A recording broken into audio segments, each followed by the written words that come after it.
Hello everyone, मैं हूं engineer Rajni Bhusare और मेरे इस चैनल में आपका बहुत बहुत स्वागत है। आज मैं लेकर आई हूं आपके लिए बहुत ही फैंटास्टिक टॉपिक जिसके बारे में इस वीडियो में हम डिस्कस करेंगे। तो आई होप फ्रेंड्स, इस वीडियो को देखने से पहले आपने मेरा स्टोन एंड रॉक्स का वीडियो जरूर देखा होगा और अगर नहीं देखा है तो प्लीज उसे देख ले। मैंने डिस्क्रिप्शन में उसकी लिंक शो कर दी है।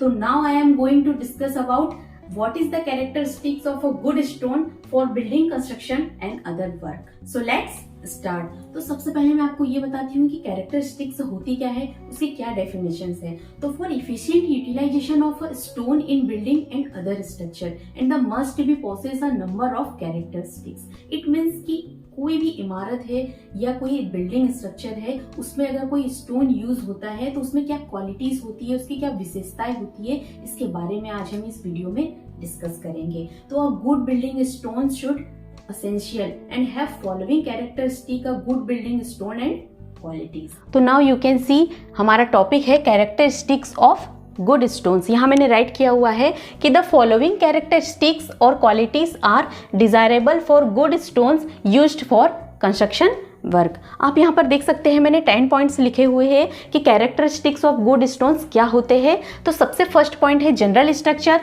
एंड सेकेंड है अपीयरेंस एंड थर्ड है ड्यूरेबिलिटी एंड फोर्थ है हार्डनेस एंड फिफ्थ है क्रशिंग स्ट्रेंथ एंड सिक्स है टफनेस एंड सेवन्थ की बात करें तो कॉम्पैक्टनेस एंड एट्थ है facility of working and dressing and 9 point है द परसेंटेज वियर एंड हमारा लास्ट पॉइंट है पोरोसिटी एंड वाटर एब्जॉर्प्शन।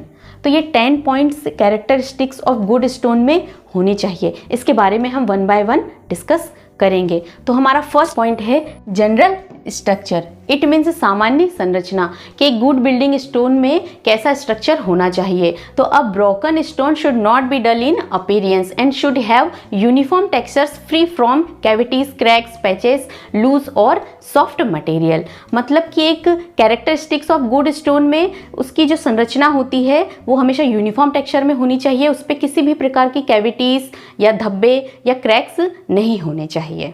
तो हमारा सेकेंड पॉइंट है अपीयरेंस। इट मीन्स दिखावट कि एक अच्छे स्टोन में क्या अपीयरेंस होना चाहिए। तो it should have fine and compact textures and light colour stone is always prefer as a dark colour are likely fade out in due course of time. मतलब कि जो हल्के रंग के स्टोन्स होते हैं वो हमेशा प्रेफर करना चाहिए क्योंकि जो गहरे रंग वाले स्टोन्स होते हैं वो समय के साथ फेड हो जाते हैं। तो हमारा थर्ड पॉइंट है ड्यूरेबिलिटी। इट मीन्स टिकाऊपन कि एक अच्छे स्टोन में क्या ड्यूरेबिलिटी होनी चाहिए।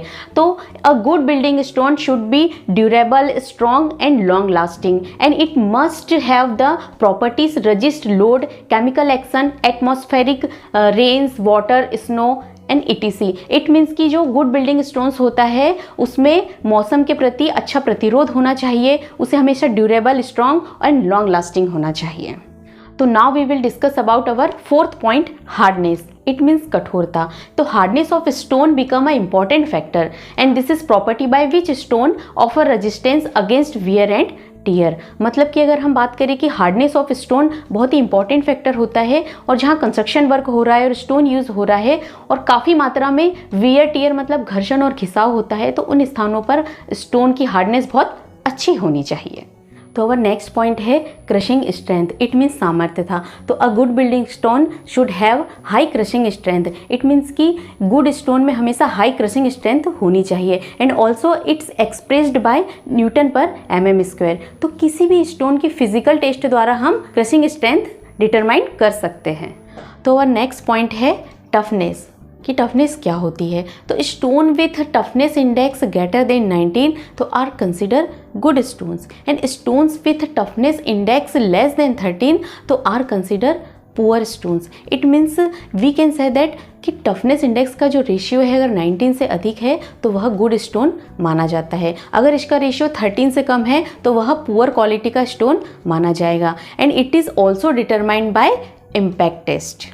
तो अवर नेक्स्ट पॉइंट है कॉम्पैक्टनेस। कॉम्पैक्टनेस की अगर बात करें तो compact stone are durable and strong. इस प्रकार के जो स्टोन होते हैं बहुत ही सघन और डेंस होते हैं और ऐसे पत्थर अधिक गहराइयों में पाई जाने वाली ओल्डर फॉर्मेशन के रॉक से हमें प्राप्त होते हैं।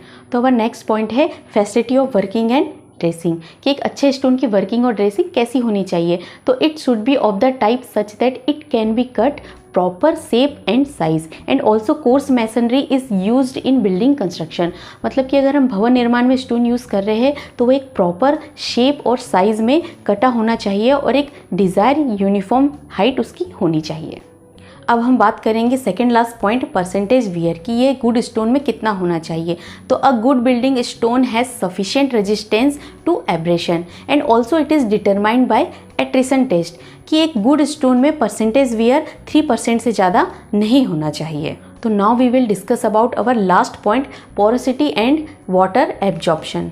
कि क्या होता है, एक अच्छे गुड स्टोन में पोरोसिटी बिल्कुल भी नहीं होनी चाहिए। It should not be porous stone. अगर इसकी पोरोसिटी अधिक रहेगी तो इसमें वाटर एब्जॉर्प्शन अधिक होगा और एक अच्छे स्टोन में वाटर एब्जॉर्प्शन हमेशा कम होना चाहिए। तो आई होप फ्रेंड्स इस वीडियो में बताई गई जानकारी आपको अच्छे से समझ में आ गई होगी। मैंने 1 बाय 1 सारे पॉइंट्स को यहाँ एक्सप्लेन कर दिया है, वो भी कम शब्दों में। फिर भी अगर आपको कोई डाउट है तो आप कमेंट्स बॉक्स में ज़रूर लिखिएगा ताकि हम आपके सारे डाउट क्रिस्टल एंड क्लियर कर सके। और इस वीडियो को लाइक और शेयर जरूर कीजिएगा। अगर आपने इस चैनल को अभी तक सब्सक्राइब नहीं किया है तो प्लीज़ इस चैनल को सब्सक्राइब कर लीजिएगा।